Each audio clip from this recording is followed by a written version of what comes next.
This is the Solo Coach podcast, where it's all about everything you need to build your business solo.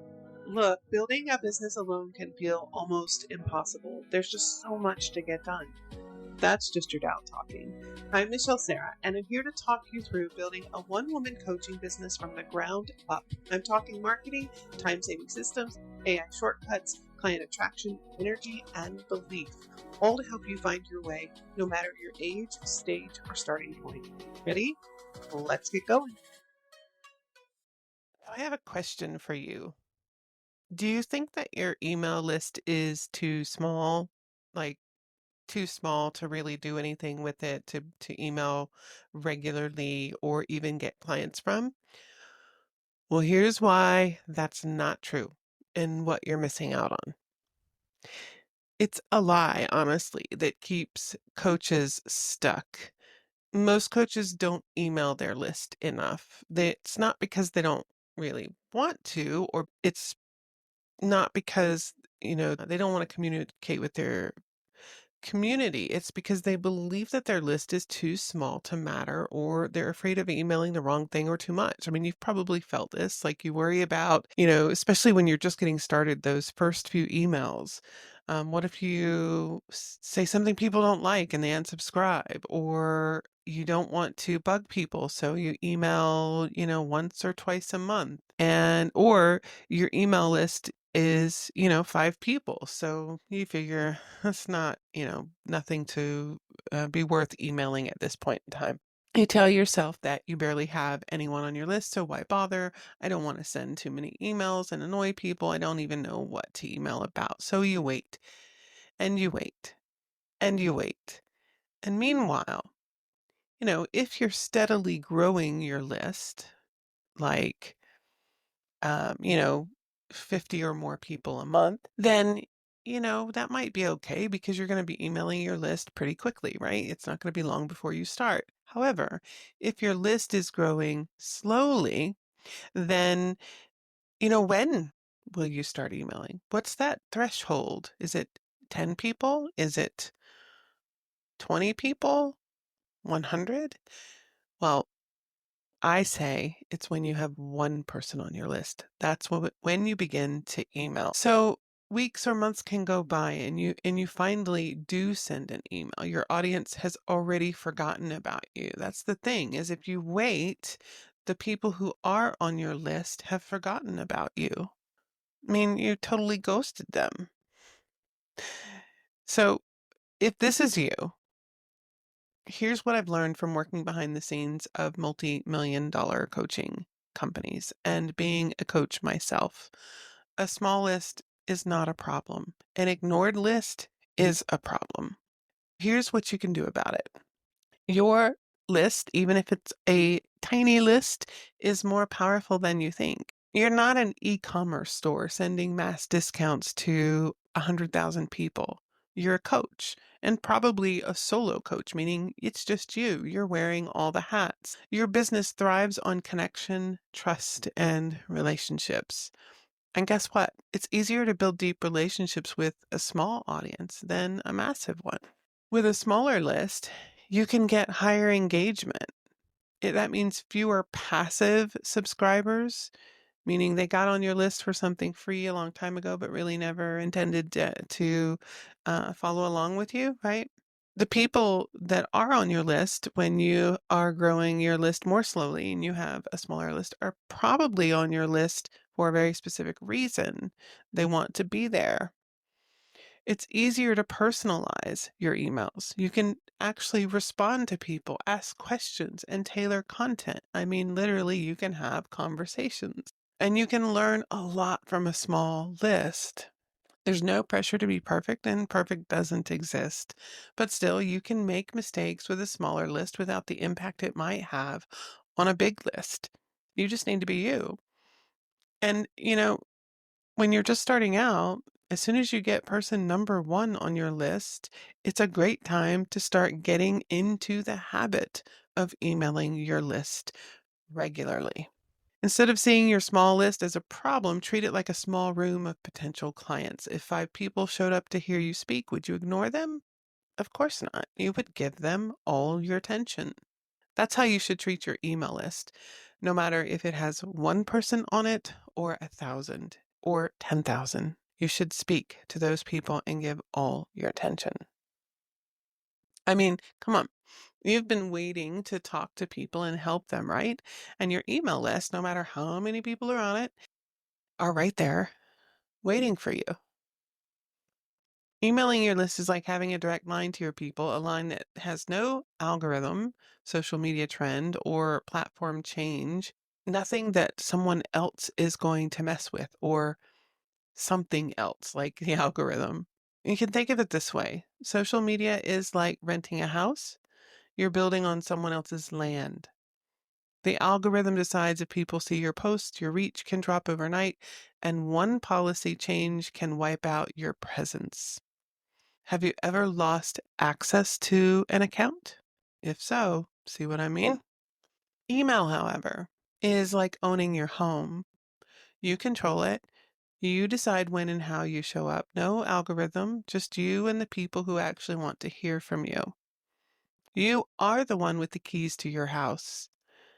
You choose the consistency, frequency, and quality.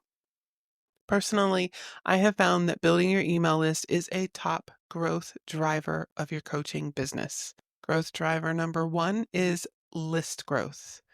And I don't mean one or two people here and there, meaning steady, significant list growth month after month after month. And that also means having a plan in place to do that. Number two is email marketing, because as you're growing this list, you need to be talking to this list. When people invite you into their inbox, that's personal, so treat it as such. And here's the real kicker. Your email list is full of people who have already raised their hand and said, I'm interested. They signed up. They want what you're offering, or they at least want to know about what you're offering. Which means that when you email consistently, you're not marketing, you're building a relationship. Your people get to know you, they start to trust you, they come to you when they're ready to get the help they need because they've made a connection with you. But if you haven't been emailing them regularly, they've probably already forgotten about you. That's why email is the most secure, reliable, and profitable way to get clients. We call it email marketing, but it's really just staying in touch with the people who want to hear from you.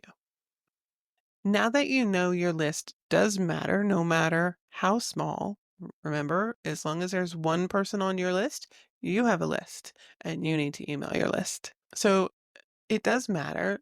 Now let's tackle the next big question. But what do I even email about? Well, the answer is use the inspire, educate, promote rotation. This simple system keeps your emails fresh, engaging, and never too much. What I mean by this is you look at 3 different emails in 3 different ways. So the first email is an inspire email, or an email designed to create inspiration. The second email is designed to educate, to teach something useful. And the third can be a direct promotion to book a call with you, purchase a product, register for a webinar, sign up for your program, right? Whatever is relevant and appropriate in that email. So the first email type, inspire, creates an emotional connection. People don't buy coaching, they buy an outcome. They need to believe that the outcome is possible, that they can do it, and that you are the coach to help them. That's why your first type of email is an inspiration email. It's something that makes your reader feel seen, heard, and motivated. And you don't even have to make a direct offer. You can make an indirect offer so that every email doesn't come across feeling like you're saying, here, buy, buy, buy, buy, buy. What to send? You can send a personal story about a struggle that you have overcome. You can talk about a client transformation with permission, of course, or if you have a case study, a powerful belief shift that changed your business. An example might say something like this. 5 years ago, I almost quit coaching. Why? I was afraid that no one would ever pay me. I told myself I needed a bigger audience, a fancier website, and a perfect offer. But what I really needed was to show up, give value to others, and believe in my value. Here's what happened when I did. And you go into the outcome. The next type of email is educate. This is giving practical value. Your audience needs motivation, yes, but they also need help. That's where your education emails come in. These provide actionable tips your audience can use right away. What to send? It might be something like a quick win strategy related to your niche, a common mistake your audience is making, and how to avoid it, a step-by-step breakdown of something you've mastered, or some facts that they might not have been aware of before. Here's an example. If you're struggling to sign clients, you might be making this mistake, selling the coaching process instead of the outcome. No one buys coaching, they buy outcomes. Here's how to reframe your offer so people say yes quickly. Third type of email, promote. This is an invitation to work with you in some way. Most coaches send too few promotional emails because they're afraid of selling too much or coming across as pushy or constantly asking people to buy. But let me be blunt. If you never sell, you never make money. And you can sell in a way, as I said, even in the inspirational email, in an indirect way that isn't pushy or annoying. Because if you're focusing first on providing that value, whether it's through inspiring them, motivating them, or educating them, then what you're offering and the mentioning of that can be done in a way that doesn't overwhelm the point of the email, right? It doesn't come across as an email where you're selling. So your list wants to hear about your offers. We've talked a little bit about this, as long as they feel relevant, helpful, and exciting, not pushy. And that's what I mean by like when we're writing an email, like an inspiration email, and then we mention something, maybe we use the PS, then it doesn't feel pushy at all. But the other thing is if you can connect it to whatever it is that you have written about in the email, the inspiration type email or educational, it doesn't matter. If you can tie it to your offer, bridge to it, then it feels relevant. It feels part of the story, part of the email and a necessary piece, and it makes sense. So again, as long as it feels relevant, helpful, and exciting, you're just fine. Don't worry about it. Make those offers. How many times have you looked at something, checked the price, and didn't buy it right away? Tons. That's like daily for me, probably. Almost daily. But you come back at some point because you knew you wanted it when the time was right. Like, imagine, like, I know that I have certainly gone online, go shopping, and I look at a few different places for something. I might even put it in a cart and kind of wait so I can make my decision and come back. Likewise, I have certainly opened up emails where someone is making an offer. It intrigued me. I clicked on it, opened up the sales page or whatever the next step was, and went through it and it's like, I want to think on that. And I've left it open because I want to come back to it. There have certainly been things that I have purchased or signed up for down the road after the offer has been made multiple times because in the first couple of offers, I wasn't ready. Keep that in mind. And oftentimes people like this is an old long-standing advertising kind of rule of thumb is that people need to see the offer multiple times. It used to be with print ads, and don't quote me on this because I may be wrong, but it seems like I remember that for print ads, like back in the day, people actually needed to see it an average of 14 times before they made a purchase. Now, I don't know if there is a parallel to making offers through email. I really think that comes down to how well you've written the copy and how well you can tap into your people's desired outcome and pain points and struggles and how well you can highlight the gap. But the point being is it can take some time, and especially in the beginning when you're getting started out. And so you're going to email and make offers multiple times, always and forever. And just remember that your list wants to know, the people on your list want to know what you have to offer. It doesn't mean that they're necessarily ready to buy right away, but they want to know. And that way they can make a decision or make plans. What to send? You can send an invitation to book a free call, a launch announcement for a new program, a behind the scenes look at how you help the client, a smaller, low risk solution that enables them to try your work at a low risk. Here's an example. This week, I'm opening up 5 spots for whatever your offer is. If you've been wanting more clarity, more clients, and a business that actually feels good to run, this is for you. Hit reply if you want details. That's another great way. Just start asking for the conversation. Now, here's how to make emailing consistently easier. If you're struggling to email consistently, and this is very, very common when you're first starting out, I have even struggled with consistency. And big part of that is that you don't have clarity around what you want to talk about regularly, but you will get there. Another thing that can help you, as I said, is using that inspire, educate, promote. So I call it an IEP rotation.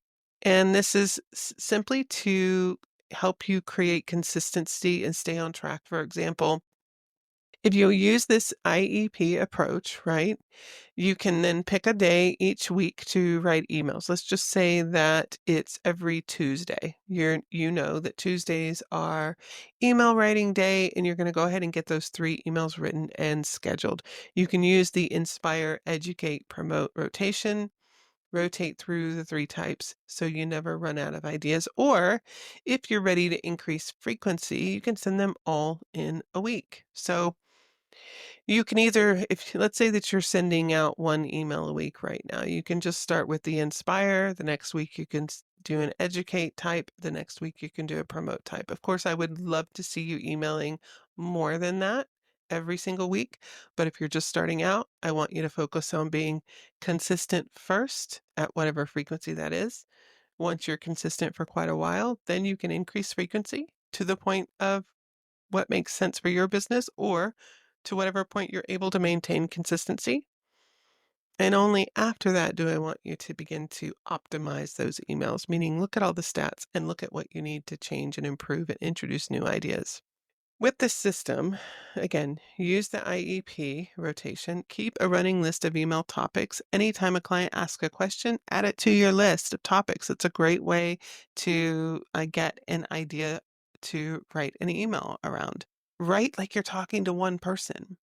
Forget marketing. Imagine writing to a really good friend who needs to hear from you today. Conversational moves people. Too professional can lack connection. Your small list can get you clients if you start now. If you're not emailing your list, you can't get clients from email. But I promise you, you can get clients from email, and it doesn't matter what size list you have. I know many coaches who have gotten clients with just a handful of people on their list, and I know clients who have made over 6 figures with a list under 500 people. And not just once. So it wasn't a fluke. They did it again and again, year after year. So don't get the idea stuck in your head that you have to have a really big list to do anything with or to get clients from, because it simply isn't true. You don't need thousands of subscribers. You don't need to be perfect at email. You just need to show up consistently. Start with 1 email this week. Make it simple, make it real, make it helpful. Get good at being consistent, as I said, and then increase frequency. Your people are waiting. Now go hit send. Hey, thanks so much for joining me for the Solo Coach podcast. It means so much to me that someone out there is listening. Now, if you know it's time to do something different about your business, and you know if it is, consider joining me for my Happy and Successful Business Mastermind, where you can get clarity, support, and a plan. I'll leave details in the notes below. I also want to share a free resource for you. If you haven't already subscribed to my newsletter, Find Coaching Clients, I encourage you to do so. I'll deliver to your inbox tips and strategies that make finding coaching clients for your business much easier. I'll see you next time.